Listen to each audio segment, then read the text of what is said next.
Good morning. My name is Katie Kingery Page, and I welcome you to the Unitarian Universalist Fellowship of Manhattan.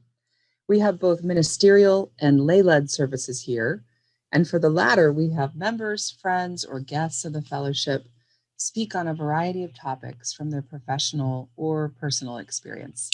Today, I am very happy to welcome Dr. Lorenza Lockett, faculty member in social work at Kansas State University, who joins us to share a message that helps us examine our own stories in this month of story and develop as authentic anti-racists. Dr. Lockett will share a message for white America, his 4 A's of anti-racism for 21st century times. And he will also share his own journey from hating to healing to helping. And so I welcome each of you to our Unitarian Universalist Fellowship of Manhattan.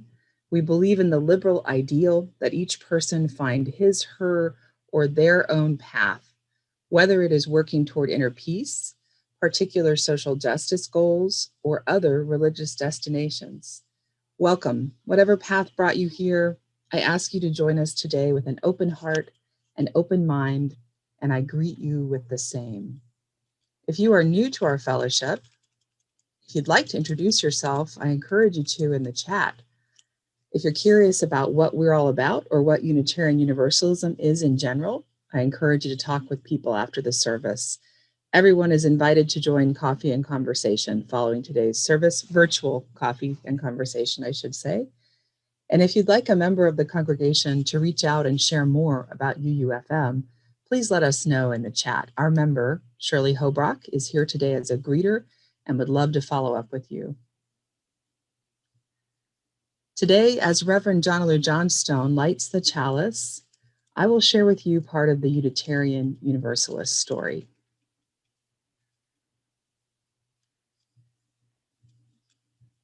Les, could you add, there we go, great.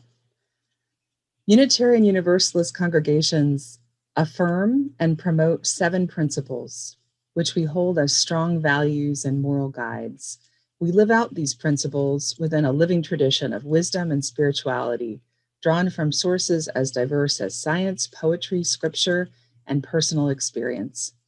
As Reverend Barbara Wellston Hove explains, the principles are not dogma or doctrine, but rather a guide for those of us who choose to join and participate in Unitarian Universalist religious communities. First principle, the inherent worth and dignity of every person. Second principle, justice, equity, and compassion in human relations. Third principle, acceptance of one another and encouragement to spiritual growth in our congregations. Fourth principle, a free and responsible search for truth and meaning. Fifth principle, the right of conscience and the use of the democratic process within our congregations and in society at large. Sixth principle, the goal of world community with peace, liberty, and justice for all. And our seventh principle, respect for the interdependent web of all existence of which we are a part. The 7 principles grew out of the grassroots of our communities, were affirmed democratically, and are part of who we are.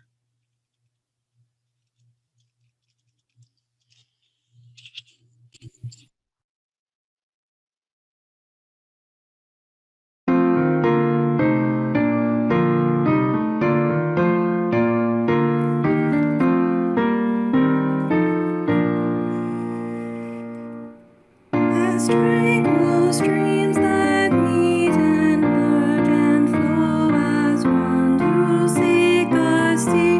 Our kindred hearts and minds unite to build a church that shall be free. Free from the bonds that bind the mind to narrow thought and lifeless greed. Free from a social code that fails to serve the cause of human need. A freedom that reveres the past but trusts the dawning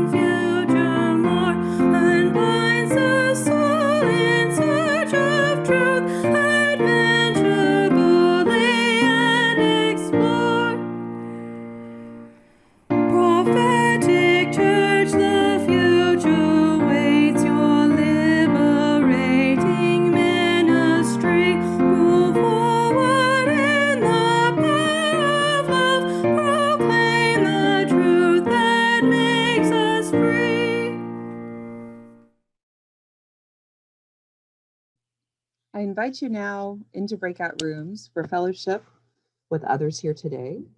You should be invited momentarily to join a breakout room. Welcome back from breakout rooms. It seems like everyone's back or coming back pretty shortly. Our story for all ages today echoes a theme of our guest, Dr. Lockett. As he says so well, people matter. Each person, no matter their circumstance, no matter where in the world.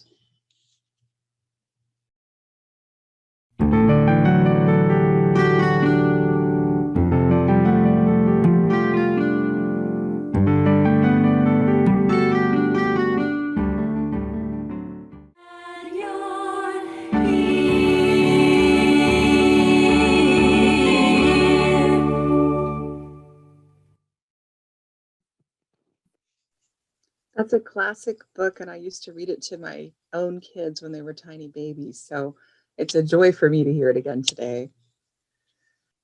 If you're proud of this fellowship, become its advocate.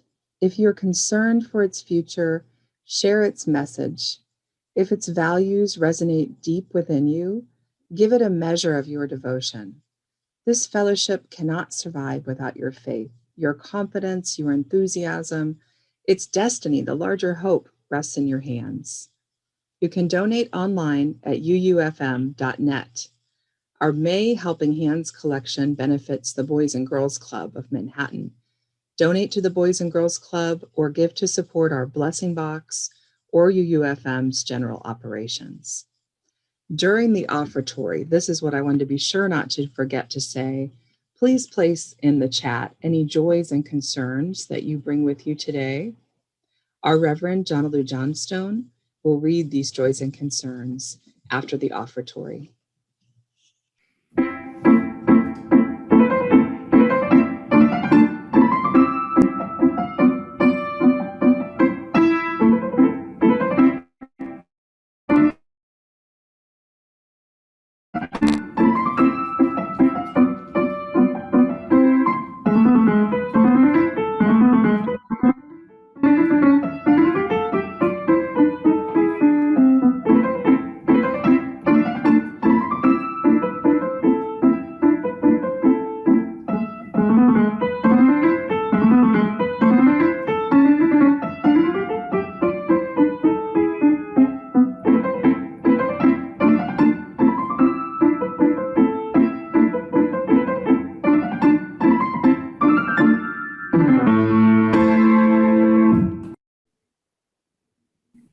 So grateful to Renee for that beautiful music.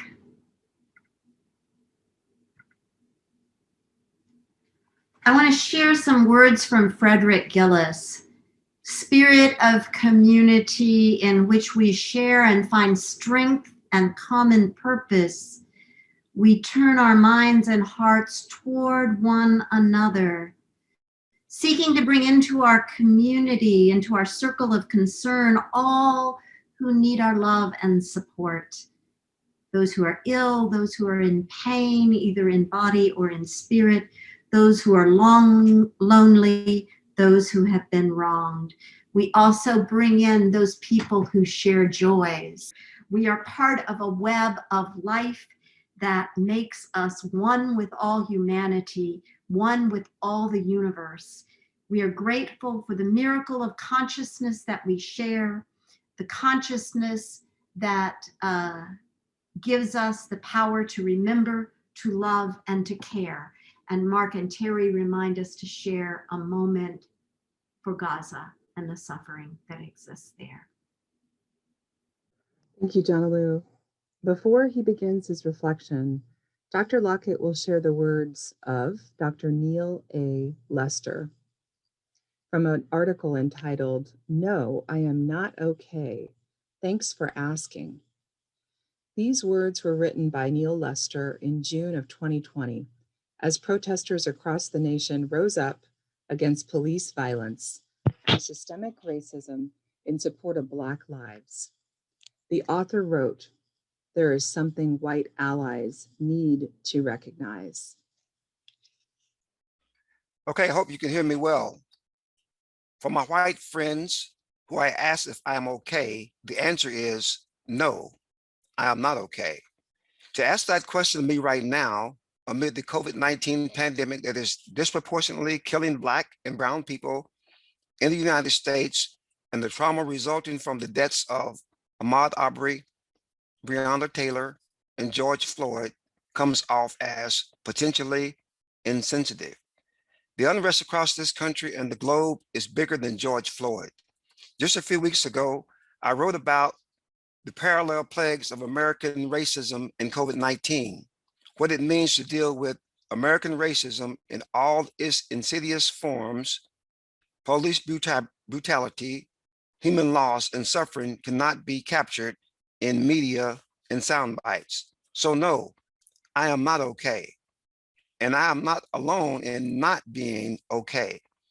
I am not okay when my 2017 call for white allies to step up after Charlottesville applies to Minneapolis now and could potentially apply to any town USA. I am not okay when I know that jogging in the wrong neighborhood can lead to a young Black man's death in Georgia, my home state, or that allegedly forging a check can lead to a Black man's suffocation at the hands of many Minnesota police while other police stand by doing nothing to intervene.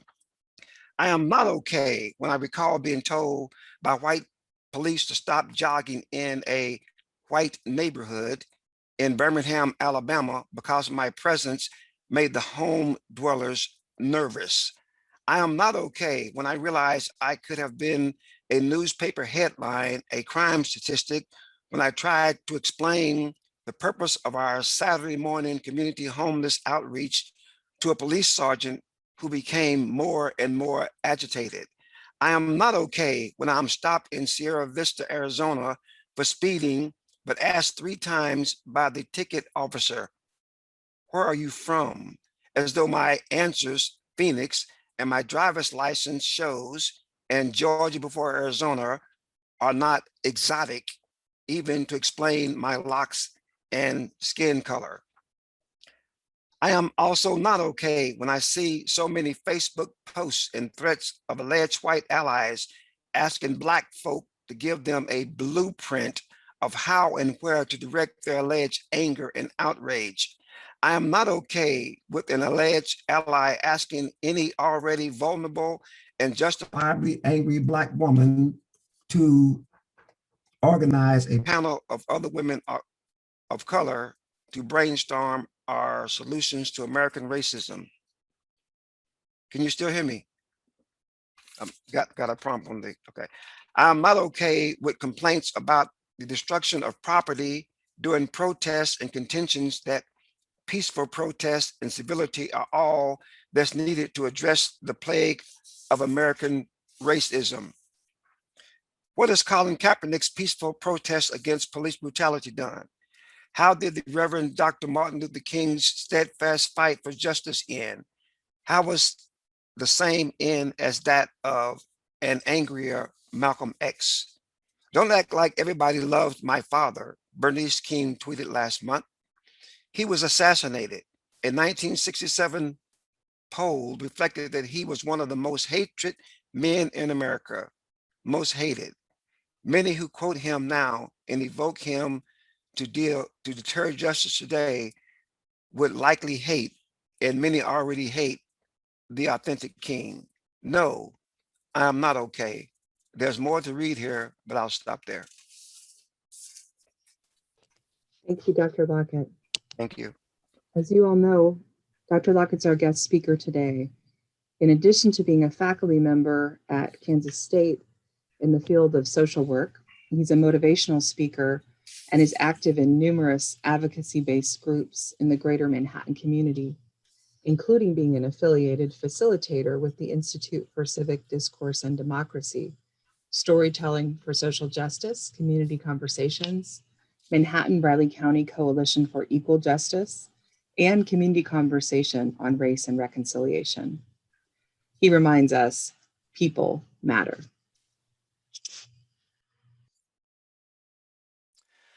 Okay, this is such a wonderful opportunity and privilege for me to come and speak to you. But before I do that, I want to make a salute to my good friend, my buddy, Jonna Lou. What a person. What a woman. What a pal. Thank you, my sister. I call her my soul sister, Jonna Lou Johnstone. Thank you, Katie, for hosting or setting this up so I could have this experience.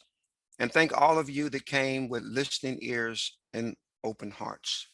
I see some people I could call out, but I won't do that. I'll be using up a lot of time, and we only have about 20 minutes or so, and a lot to be said. Uh, I want to just allude to a scripture from Isaiah 1 and 18. It's a different context, but hear the words: "Come now and let us reason together." A few disclaimers. This is a hard word, a tough subject to talk about, and a challenging thing to do. Racism is a tough, hard word.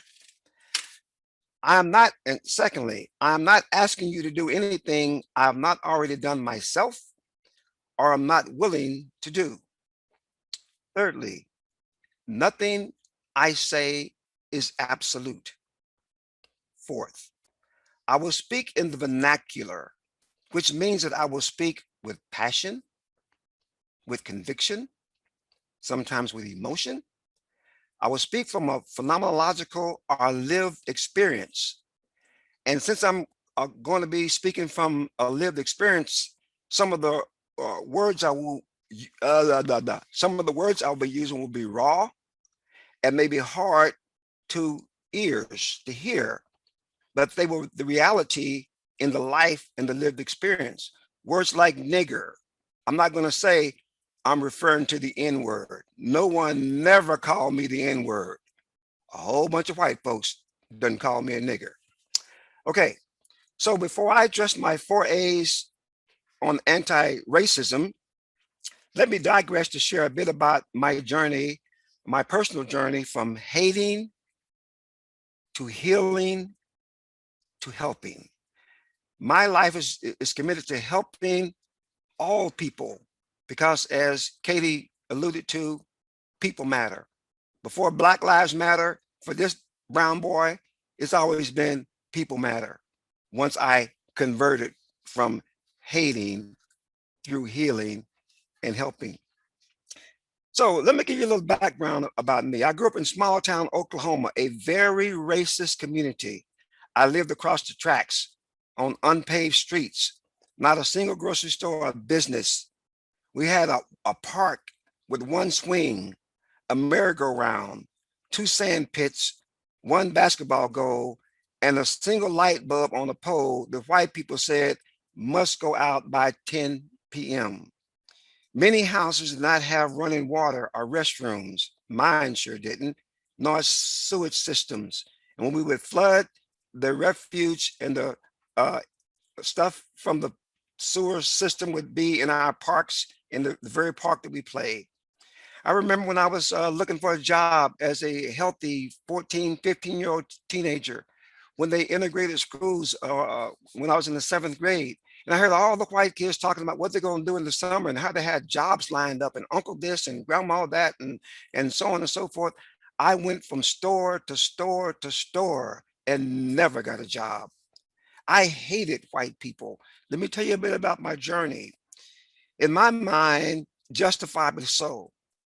Uh, White people owned everything worth having, controlled everything worth having, and denied colored people are niggers anything worth having. I hated white people, not just for what they did to me in my lifetime, but the legacy of hatred that preceded my youthful experiences, too many of which exist today. My father was a cook, but he could not eat in the cafe where he earned a meager salary to support his family. There were signs that said no colors or niggers allowed. We could not eat in the cafe, but they would take our money and hand our food to us through the back door in a paper bag. But they would not, we could not sit our black and brown bottoms in their lily white premises. I hated white people. I fought them in riots, burned and looted their property, beat up their kids, stole their bicycles, ate lunch off of their money, and took from them anything that I could.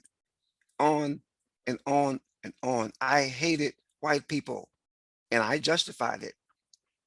My heroes were some people you might not recognize, but there's a guy named Stokely Carmichael. These radicals, these black radicals, Eldridge Cleaver, Huey P. Newton, H. Rap Brown, Bobby Seals, Angela Davis, Malcolm X, and the Black Panthers. I hated white people, and I justified my hatred. At the same time that conditions were so, when Dr. King was trying to go through nonviolence, Malcolm then was saying, burn, baby, burn, by any means necessary. You know, take up to arms and put Whitey down. And that was the avenue that I chose to take. I justified my hatred. Why? Because my father was born in 1902. Not a good time to be a black man in redneck, racist Oklahoma. Oh, the stories and experiences I could share with you, but time does not allow it. Listen, my grandfather was born in 1867. Don't tell me we're living in a post-racist age. 1860, not my great grandfather, not my grandfather, 2 generations removed from me. Anything he owned or desired to have that was worth having had to be vetted through the white man. I hated white people growing up as a kid. And I justified my hatred because of all the historical atrocities, both known and unknown, about my people, black people. Black people like my grandfather, who was stripped of his dignity and worth because of the color of his skin. Experiences like things like Black Wall Street, the Green Book, church bombings, lynchings, KKK. And I'm not talking about Ku Klux Klan and Ollie. For those of you who remember the Bible characters on TV, old school TV. I justified my hatred because people like my grandmother and grandaunts who were beaten and raped and forced to breed like animals to have children, often by the massa himself or his white people. When I look at the color of my skin, you don't see what I see. I see rape. I'm not of a lighter tone because that's natural. When we came here from Africa, white men raped black women.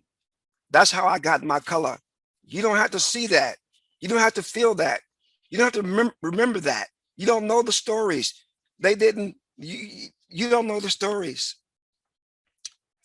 I hated white people because many of those same black women were forced to nurse the white women's children under such threats of, nigger woman, you feed my baby from your right breast and your nigger baby from your left breast, I will cut both of them off. I guarantee you that wasn't found in the Oklahoma history books. So I don't have time to tell you all the countless and still fresh memories of why I justify my hatred. I justified my hatred. I want to say past hatred.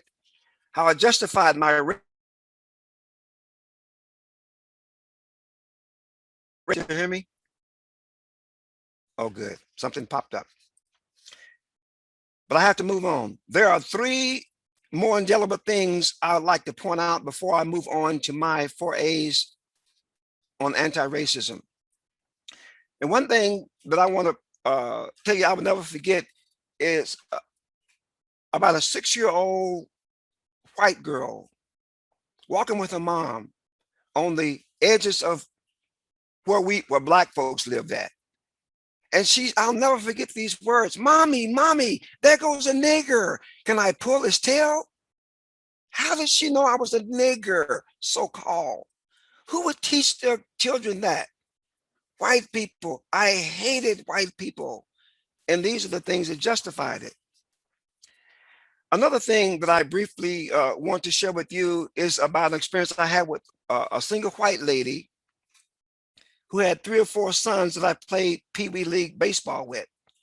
I refer to her as the little old white lady. In every class I teach, I talk about the little old white lady, the little old white lady who loved me as a Black person, the little old white lady that looked beyond the color of my skin and looked beyond my anger and treated the person. And this is the same thing I teach every student I come across with. Treat the person, not the behavior. I was mad, I was angry. She looked beyond that, and she loved on me. And I could go into a whole lot about those experiences, but time won't allow me. But she took the hatred that she received from her fellow white citizens for being a nigger lover. When I was hungry, she fed me. When I needed a place to sleep, to be tucked away, she was there. And I couldn't figure out, what is this woman up to? White folks don't do this. I was angry and I was mad. But the long story short is, that experience with her changed my life. It started me on the process of seeking some things that questioned my soul. And I'll get back to those things here shortly. But the third thing, that one of the most indelible things I experienced was, and both of my sons are listening here, and I may get a bit choked up just thinking about it, but I remember 35 or 40 years ago driving across America from California to Oklahoma with my 2 sons. And they were just at the age of getting their license. And we got stopped 3 times for no reasons. And the last time, my Black young son, I'm a short fella, he's a tall guy, he was under the wheel. And I had to tell him, son, both hands on the wheel. Yes, sir, and no, sir. Let the officer know you're reaching for your wallet. You're reaching for the insurance papers. I'm legitimate, I'm justified. Son, I want you to live. I'll never forget those moments. People shouldn't have to live like that.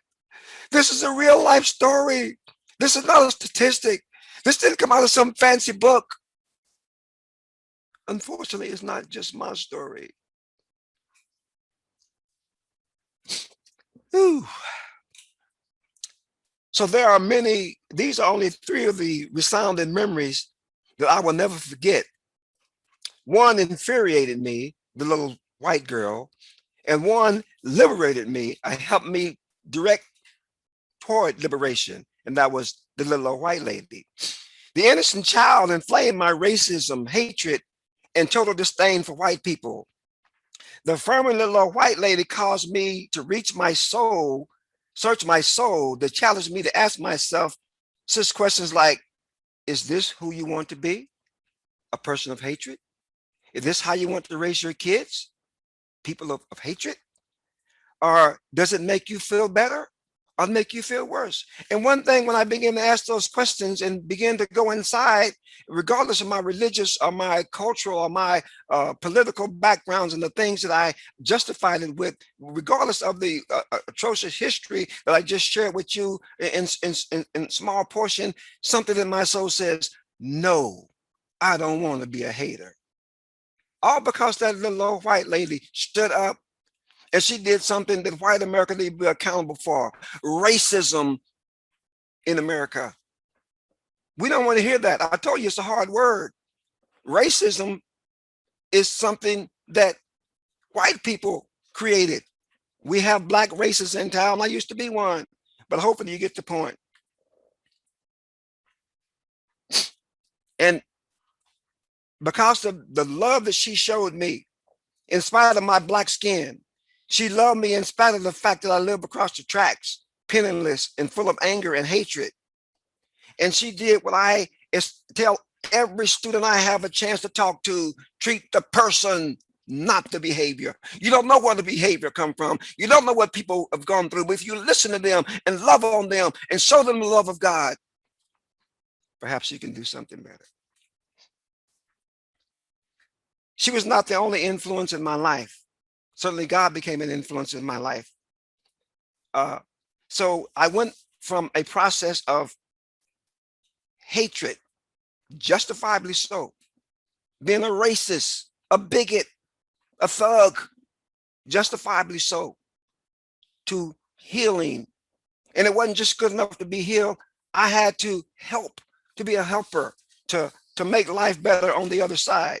And that brings me to my 4 A's of anti-racism. And I'm just going to read it. The setting. These 4 A's were tailored with the white community in mind in relationship to recent and historical disparities experienced by blacks, aka African Americans in America. I have been approached by formerly groups like InFocus, KSNT, NPR, and informally by friends, neighbors, and church members from the white community I share life with. Eventually, the conversation moved to the questions: how should white America address the issues of race and racism in such a volatile and sensitive climate in light of the brutal killings of Mr. George Floyd and similar national headline events? In every case, they were well-meaning white people who, thank God, I'm able to love now because I ain't hating you no more, who were distraught, outraged, and hurting for and with Black America, yet felt inadequate. White people that felt unqualified.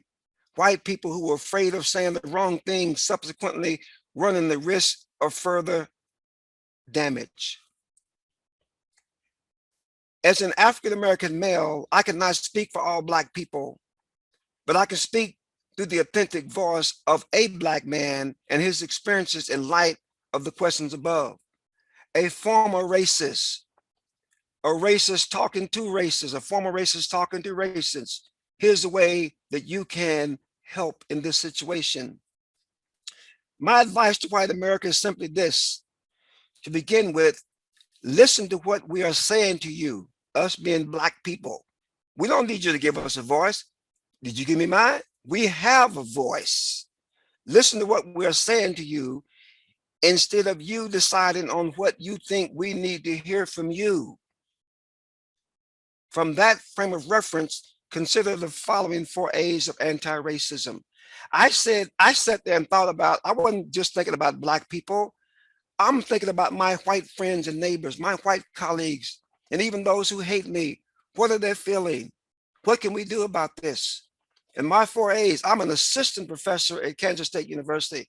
I'm not some well-known guy that's a full professor or there's some kind of distinguished professor. I'm who I am, but I'm a man with a soul. And my soul told me years ago, racism was wrong. What's your soul telling you? And who are you willing to tell that? My 4 A's to racism is not to be, many people will say, but I'm not a racist. If I ask you individually, are you a racist?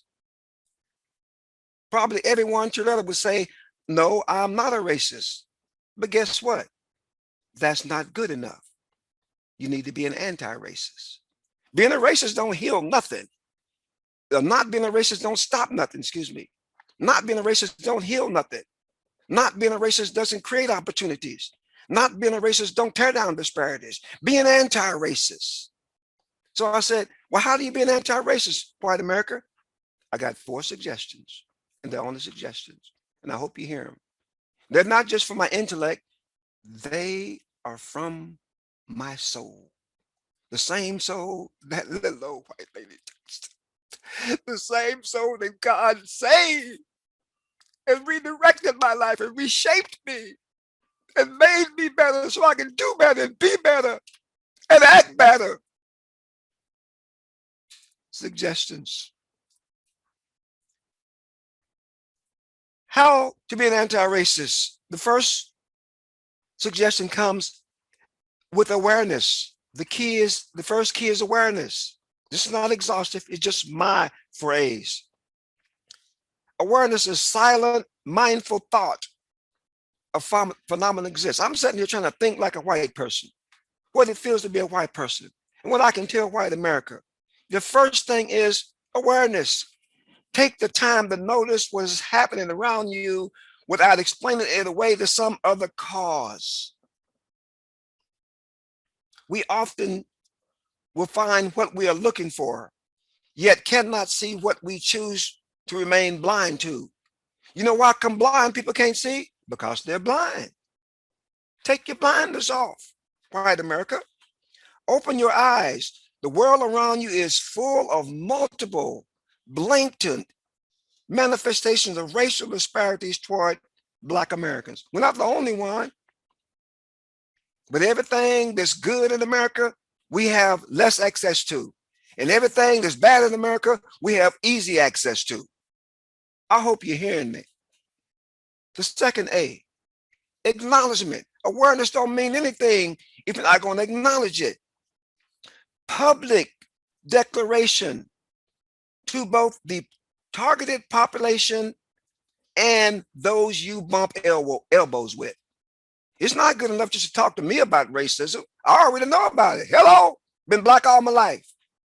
Talk to white folks I can't reach. The folks won't listen to me. Talk to your nephews, to your aunts, your moms, your dads, the butcher, the baker, and the candlestick maker. Talk to folks. Talk authentically, talk real, talk from your soul.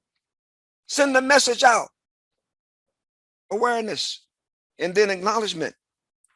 Say what you see. We got all kind of videos, all kind of history, and we look at it and say, I don't see that. Really? It's not good enough to be not be a racist. You need to be an anti-racist, white folks. Take personal responsibility and courage to voice your disdain of such things that you see to first the African-American community as the opportunity presents itself, and it will, and to the general populace, especially to your own kind, white America. This step takes a lot of courage, and you may incur some social, emotional costs from family. They're gonna make you popular. Friends, neighbors, the church you go to, and God forbid, your political affiliations. And perhaps even more so for some Black folks who are not in the mood to appreciate you. Say it anyway. So, step A, awareness. Step B, acknowledgement. Let's go further now with step 3, more analysis. Read the inclusive story that goes beyond your learned and lived limited experiences. In our small group, some lady showed us a book that was very candid and wasn't watered down about the experiences of Black people and other disparities groups in America. Read it, it's there. Some of us never heard of the Green Book. There's something they call the Green Book. We traveled across the country back in the day. Black folks couldn't eat in that hotel. Black folks better not stop these tails at this whatever, and you sure better not be in this town after the lights go out. It's called the Green Book. We had to be very careful. They didn't teach us this in history. I talk to kids about Black Wall Street. They say, Black what? Black Wall Street happened in Tulsa, Oklahoma. One of the only times when Americans, other than the Civil War, and they didn't use planes then, bombed their own people. Guess who they were? Black people. Read it. It's there. You got more voices. And excuse me, I told you, a little impassioned, little impassioned, little impassioned. So go deeper. We live in bubbles. Reach beyond your bubble and embrace the reality that exists on the other side, our Black world. Look at the data, the distortional statistical disparities in health, education, employment, life expectancy. You think we want to be at the bottom of all that or the top of it is wrong? Both of my sons are educated men. But everybody don't have a chance to experience what my sons experienced. One is an intellectual property lawyer, owns his own firm, Black man, because somebody like you made a change. One just turned down a job recently from Merrill Lynch, a black man telling Merrill Lynch, not no, but I don't know, my family's more important than a whole lot of money. I like fat in my kids. Grow up men like fat. They don't hate, they're not haters. They're all God-fearing, loving, blue-blooded or whatever kind of blood all of us Americans have, because it was taught to be that way. And when they come home talking about this and that, there's no, not in this house, buddy. You wearing my pants in your size. You ain't getting away with that up in here. But I'm gonna leave them alone. I don't embarrass my son. I'm always running my mouth. Ask yourself to rethink both the historical and present day ramifications of the unfavorable sustaining world that we blacks live in. My sustaining world is where I have to go out and interact with black folks. My nurturing world is inside my home with my homies, with my black folks and my white folks who like me. That's my nurturing world. I get to choose that. My sustaining world, I got to get out there and bump elbows. We need to create a better sustaining world for the black community. And lastly, and you have to make it personal. The rest is up to you. Take action. Commit to actions to alleviate or eradicate the impact of racism upon the population of which it has been imposed. And this is transferable. It's not, you can do it to the Asian community, to the gay community, to this community, to that community. We got all kind of hegemony and misogyny and all these kind of things that's going on. We can do better, but we got to make it personal.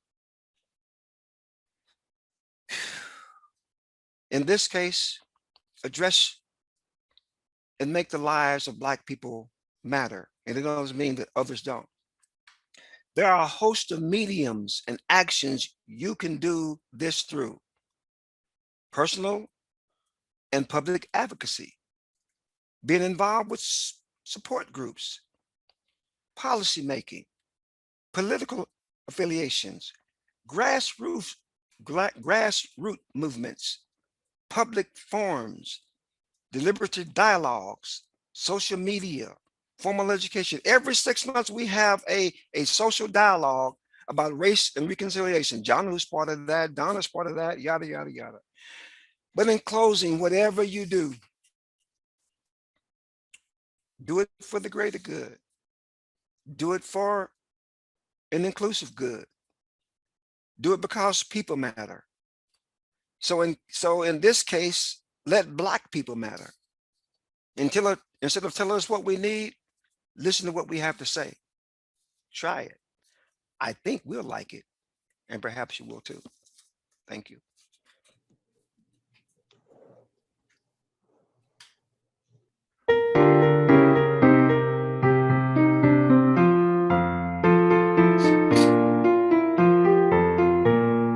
Let it be a dance we do. May I have this dance with you through the good times and the bad times too. Let it be a dance. Let a dancing song be heard. Play the music, say the words, and fill the sky with sailing birds. Let it be a dance. Let it be a dance.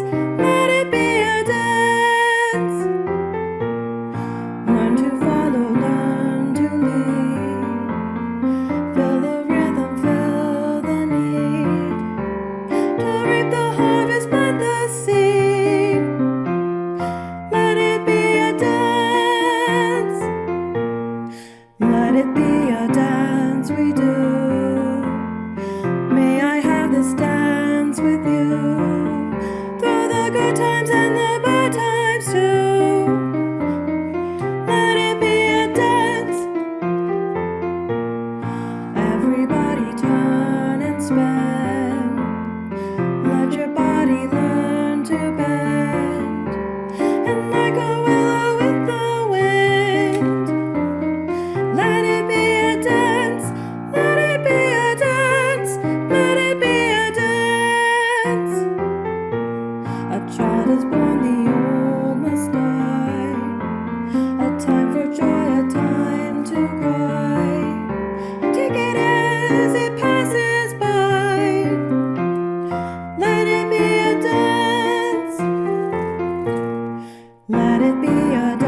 We close today with inspiration from Bell Hooks, American author, professor, feminist, and social activist.